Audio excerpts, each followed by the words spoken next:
네. 아까를 좀 정리할게요. 지금 표를 좀 봐주십시오. 하나은행이 239명, 국민은행이 368명. 안 뜨나요? 네.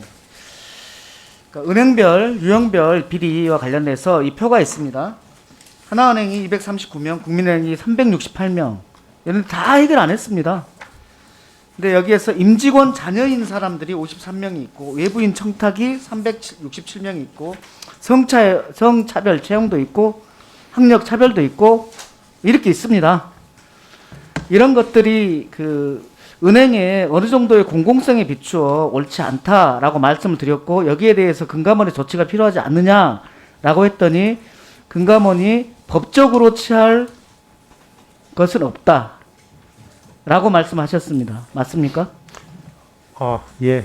법적인 측면에서의 채용 비리에 대한 것은 형법상의 문제이기 때문에 저희가 상당한 제약이 있다는 점을 말씀드렸습니다. 예, 그래서 준비했습니다. 그 다음 PPT 보시죠. 은행법 53조에 보면 금융위원회는 은행의 건전한 경영을 해칠 우려가 있다고 인정되는 경우에 적절한 조치를 할 수 있다. 은행의 건전한 경영을 해칠 우려가 있는 경우에 이거에 해당되지 않나요? 의원님, 사실은 은행의 건전한 경영이라는 게 굉장히 포괄적인 그래서요. 용어이기 포괄적이잖아요. 때문에 저는 그렇게 해석할 여지도 없지는 않다고 생각합니다. 네, 좋습니다. 다만 네.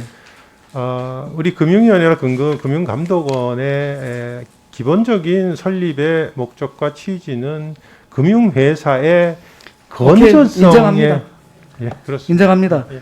근데 그 은행이 채용 비리를 통해서 이런 것이 있을 때 여지는 있다라고 말씀을 하셨죠. 그 밑에 보면요. 과거에 윤석헌 감독님 계실 때, 원장님 계실 때 국내 시중은행 채용 비리에 대해서 검사를 했어요. 조사를 했습니다. 그래서 이것을 검찰에 통보를 했습니다. 우리가 법적 권리를 아무것도 안 가지고 있는데 검사를 할 수가 없을 거 아닙니까? 어느 정도 할 수 있기 때문에 검사를 했겠죠. 맞죠? 그리고요, 또 다른 측면에서는 채용 비리가 단지 채용 비리만의 문제가 아닙니다. 이게 이권을 가지고 거래하는 경우도 있습니다. 보시죠. 부산은행에서는요, 수건사업이었던 경상남도 금고 유치를 위해서 조문환 전 새누리당 국회의원 딸을 부정 입사시켰습니다. 그리고 그 채용 과정에서 없었던 영어 면접까지 급조한 사실이 있었습니다.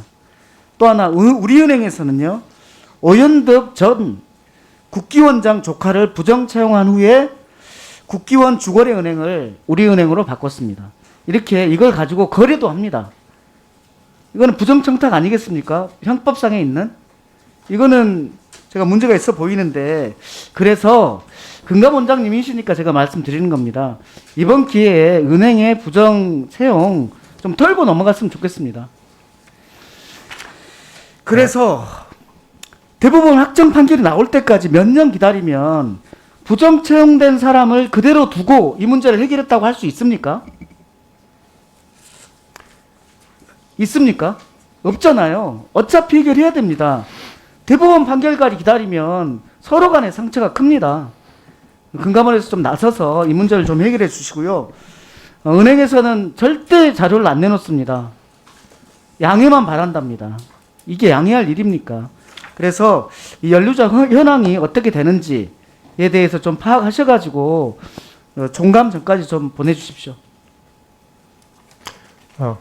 의원님, 저희가 지난번에 이 부분에 대해서 검찰에 수사 의뢰를 한 이후에 현재 과정에 있는 걸로 알고 있습니다.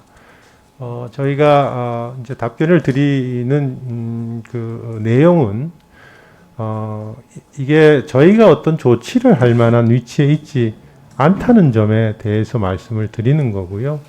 하여간 저희도 말씀하신 취지를 살려서 상황에 대해서 좀 더 파악을 하고 네, 파악해 보시고요. 예, 예. 금감원이 여기에 대해서 조치를 취할 수 없다고 한다면 우리 청년들 입장에서는 어떻게 생각할까요? 은행에 부정 채용돼도 그 채용한 사람들이 형사처벌을 받아도 들어간 사람은, 부정 채용된 사람은 아무런 조치를 안 해도 된다? 이것은 정의에 반하지 않습니까? 그 측면이니까 예. 좀 적극적으로 해서 좀 알려주십시오. 예. 그 다음에요. 최근에 금융당국 그 뒷북 행정이라는 얘기가 많이 나옵니다. 뒷북 행정을 영어로 하면은 원 스텝 비하인드인데요. 저는 저기 그 노래 가사처럼 투 스텝스 비하인드가 아닌가 싶습니다. 그 다음 장을 볼게요. 우리 인터넷에서 금융감독원 뒷북이라고 검색하면 쫙 이렇게 뜹니다. 얼마나 뒷북이 많으면 이렇게 뜨겠습니까? 그래서 거기에 대해서 한두 가지 보겠습니다. 우리 신용카드로 주식 살 수 있습니까? 신용카드로는 주식을 못 사죠. 왜냐하면 신용카드가 빚이기 때문에 빚으로 투자를 할 수 없다라는 입장이죠. 맞습니까? 글쎄, 거의 사실은 저희가 아니 주식을 신용카드로 살 수 있는지 없는지를 모르십니까? 물론 당연히 부채로 주식을 사는 것에 대해서는 제약이 있습니다만은 여러 가지 신용카드를 가지고 아마 다른 어떤 그 과정을 거쳐서 현금화를 한 다음에 주식을 매수하는 그런 그래서 경우를 여기 슬라이드를 말씀하시는 것 보십시오. 같습니다. 네. 그 한국투자증권에서 내놓은 카드인데요. 이것이 벌써 2,675억 원어치가 팔렸습니다. 그래서 카드값을 많이 했습니다. 추가 질의하십시오. 오늘은 왜냐하면 좀 늦어져가지고 임명님 나중에 시간 드릴게요. 다시 하겠습니다. 네네. 예. 양해 부탁드립니다. 자, 강민구 의원 질의해 주십시오.